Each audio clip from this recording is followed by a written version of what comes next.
అందరికీ నమస్కారం. నేను మీ ఆయుర్వేద డాక్టర్ చిట్టిపొట్ల మధుసూదన శర్మని. మనం ఈ వీడియోలో ఆధునిక కాలపు అనారోగ్యాలకు వెల్లుల్లి చక్కటి వైద్యం అనేటువంటి అంశాన్ని గురించి తెలుసుకోబోతున్నాం. ఆధునిక కాలంలో వచ్చేటువంటి అనారోగ్యాలు ఇంచుమించు మనకందరికీ తెలిసినటువంటివి. షుగరు, బీపీ, కొలెస్ట్రాలు, వెయిటు, ఇవన్నీ కూడా ఆధునిక కాలంలో మనకు ఉండేటువంటి గొప్ప క్వాలిఫికేషన్స్ అని చెప్పేసి బ్రాడ్గా చెప్పుకోవచ్చు. అంటే చాలామందిని వేధించేటువంటి అత్యంత సర్వసాధారణటువంటి సమస్యలుగా పరిణమించేటువంటి అనారోగ్య పరిస్థితులు జనరల్గా ఇవి ఉంటాయన్నమాట. మరి వీటిల్లో వెల్లుల్లి పాత్ర అమోఘంగా ఉంటుంది.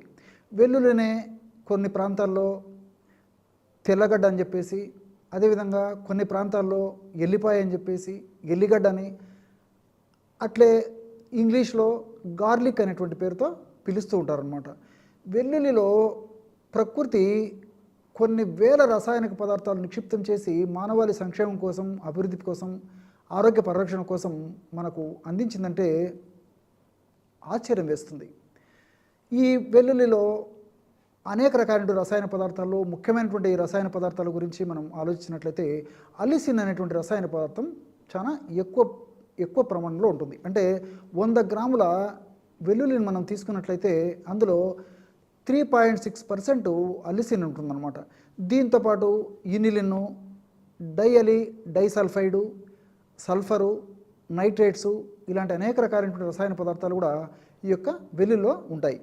మరి ఈ రసాయనిక పదార్థాలు మన ఆధునిక జీవితంలో, ఆధునిక కాలంలో నేను చెప్పిన పరిస్థితిలో ఉన్నటువంటి ఈ యొక్క వ్యాధులు అన్నింటిలో కూడా ఇవి ఉపయోగపడతాయి. ఉదాహరణకి మనం షుగర్ వ్యాధిని తీసుకున్నట్లయితే ఈ షుగర్ వ్యాధిలో వెల్లుల్లి ఎలా మనకు ఉపయోగపడుతుందంటే, వెల్లుల్లి మనం సేవించినప్పుడు ఆ వెల్లుల్లిలో ఉన్నటువంటి అలిసిన్ ఇలాంటి రసాయన పదార్థాల యొక్క ప్రభావం చేత జీర్ణ వ్యవస్థలో ఇంక్రిటిన్ అనేటువంటి హార్మోన్ ఎక్కువగా ఉత్పత్తి అవుతుంది. ఎప్పుడైతే ఇంక్రిటిన్ అనేటువంటి హార్మోన్ ఎక్కువగా ఉత్పత్తి అవుతుందో ఆ యొక్క ప్రభావం చేత ఇన్సులిన్ ప్రొడక్షన్ పెరుగుతుందన్నమాట. అంటే ఈ యొక్క ఇంక్రిటిన్ హార్మోను ఇన్సులిన్ ఉత్పత్తి చేసే ప్యాంక్రియాస్ను చైతన్యవంతం స్టిమ్యులేట్ చేసేసి ఆ యొక్క స్టిమ్యులేషన్ ప్రభావం చేత ప్యాంక్రియాస్ నుంచి మనకి ఇన్సులిన్ అనేటువంటి ఒక హార్మోన్ ఉత్పత్తి అవుతుందన్నమాట.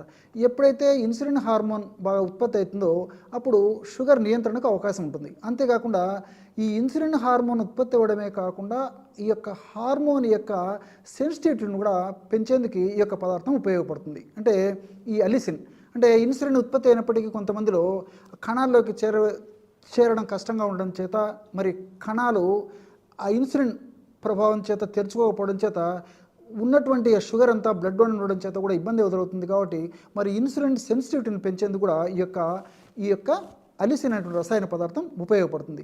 దీంతోపాటు ఇనిలిన్ అనేటువంటి రసాయన పదార్థం కూడా ఇందులో ఉండడం చేత ఈ ఇనిలిన్ యొక్క రసాయన పదార్థం ఏంటంటే ప్రేవుల్లో, ముఖ్యంగా పెద్ద ప్రేవుల్లో మనకు ఉపయోగపడేటువంటి మంచి బ్యాక్టీరియాని, అంటే జీర్ణ వ్యవస్థలో మనకు ఉపయోగపడేటువంటి మంచి బ్యాక్టీరియాని బాగా వృద్ధి చేసేందుకు ఈ యొక్క పదార్థం ఉపయోగపడుతుంది అనమాట. ఈ యొక్క ఇనిలిన్ అనేటువంటి రసాయన పదార్థం ఉత్పత్తి అవుతుంది. ఎప్పుడైతే మంచి బ్యాక్టీరియా మనకు దేహంలో, ముఖ్యంగా జీర్ణ వ్యవస్థలో బాగా ఉత్పత్తి అవుతుందో అప్పుడు ఈ ఇంక్రిటిన్ అనేటువంటి హార్మోన్ కూడా మరింత శక్తివంతంగా, సమర్థవంతంగా ఉత్పత్తి అయ్యేందుకు ఈ యొక్క మంచి బ్యాక్టీరియా కూడా ప్రత్యక్షంగా, పరోక్షంగా దోహదపడేందుకు అవకాశం ఏర్పడుతుంది. ఈ విధంగా మల్టిపుల్ బెనిఫిట్స్ ఈ యొక్క షుగర్ వ్యాధిగ్రస్తుల్లో ఈ యొక్క వెల్లుల్లి కలుగజేస్తుంది. అట్లే బీపీ, రక్తపోటు, ఈ రక్తపోటు కూడా ఈ వెల్లుల్లి చాలా అద్భుతంగా పనిచేస్తుంది. వెల్లుల్లిలో నైట్రేట్స్ అనేటువంటి పదార్థాలు ఉంటాయి. ఈ నైట్రేట్స్ పదార్థాలు ఉన్నటువంటి వెల్లుల్లిని మనం ఆభ్యంతరంగా కడుపులోకి వాడినప్పుడు ఆ నైట్రేట్స్ నైట్రిక్ ఆక్సైడ్గా మార్పు చెందుతాయి. ఎప్పుడైతే నైట్రిక్ ఆక్సైడ్గా ఈ యొక్క పదార్థం మార్పు చెందుతుందో అప్పుడు సర్వసాధారణంగా ఆ రక్తనాళాలు సంకోచ వ్యాకోచ స్థితి బాగా జరిగేందుకు అవకాశం ఏర్పడుతుంది. ముఖ్యంగా రక్తనాళాలు బాగా వ్యాకోచం చెందుతాయి. ఎప్పుడైతే రక్తనాళాలు బాగా వ్యాకోచం చెందుతాయో రక్తపోటు సజావుగా, సక్రమసిద్ధంగా ఉండేటువంటి పరిస్థితి ఏర్పడుతుంది. రక్త ప్రవాహం కూడా సజావుగా జరిగేందుకు అవకాశం ఏర్పడుతుంది. కాబట్టి రక్తపోటు నియంత్రణలో ఉండేటువంటి పరిస్థితి కూడా దీనివల్ల కలుగుతుందన్నమాట, ఈ యొక్క నైట్రేట్స్ వల్ల.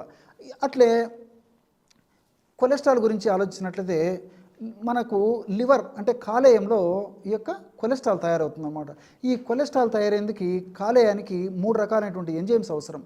కాబట్టి ఈ 3 యొక్క ఎంజైమ్స్ని కరెక్ట్గా నియమ పద్ధతిలో సక్రమంగా, అది మరీ ఎక్కువగా కాకుండా పద్ధతిలో అది ఉత్పత్తి చేయగలిగినప్పుడు మనకి మంచి కొలెస్ట్రాల్ బాగా ఉత్పత్తి అయ్యి చెడు కొలెస్ట్రాల్ తగ్గేందుకు అవకాశం ఏర్పడుతుంది. అలిసిన్ అనేటువంటి రసాయన పదార్థం లివర్ను చైతన్యవంతం చేసి ఆ 3 రకాలైనటువంటి ఎంజైమ్స్, కొలెస్ట్రాల్ ఉత్పత్తిని చేసేటువంటి 3 రకాల ఎంజైమ్స్, అంటే కొలెస్ట్రాల్ ఉత్పత్తికి దోహదపడేటువంటి 3 రకాల ఎంజైమ్స్ను సక్రమ పద్ధతిలో, అంటే అతిగా అవి ఎంజైమ్స్ ఉత్పత్తి కాకుండా సర్వసాధారణంగా తగినంత ఉత్పత్తి అయ్యేట్లు, అదేవిధంగా పరోక్షంగా మంచి కొలెస్ట్రాల్ ఉత్పత్తి అయ్యేందుకు కూడా ఈ యొక్క అలిసిన్ లివర్కు సహకరిస్తుందన్నమాట. అట్లే మరొకటి చివరిగా ఇంతకుముందు చెప్పుకున్నాం కదా, షుగర్కి, తర్వాత బీపీకి, అదేవిధంగా కొలెస్ట్రాల్కి ఇది ఉపయోగపడుతుందని. మరి వెయిట్ కూడా ఉపయోగపడుతుంది. ఈ వెయిట్ ఎలా తగ్గుతుందంటే, అలిసిన్ ఉన్నటువంటి ఈ వెల్లుల్లిని మనం తీసుకున్నప్పుడు ఈ అలిసిన్ ప్రభావం ఏం చేస్తుందంటే మన కణాల్లో మైటోకాండ్రియాని పెంచుతుంది అనమాట. అంటే మైటోకాండ్రియా శక్తిని కరగజేసేటువంటి కేంద్రాలు, ఆ యొక్క భాగాలు కణంలో ఉన్నటువంటి మైటోకాండ్రియాలు.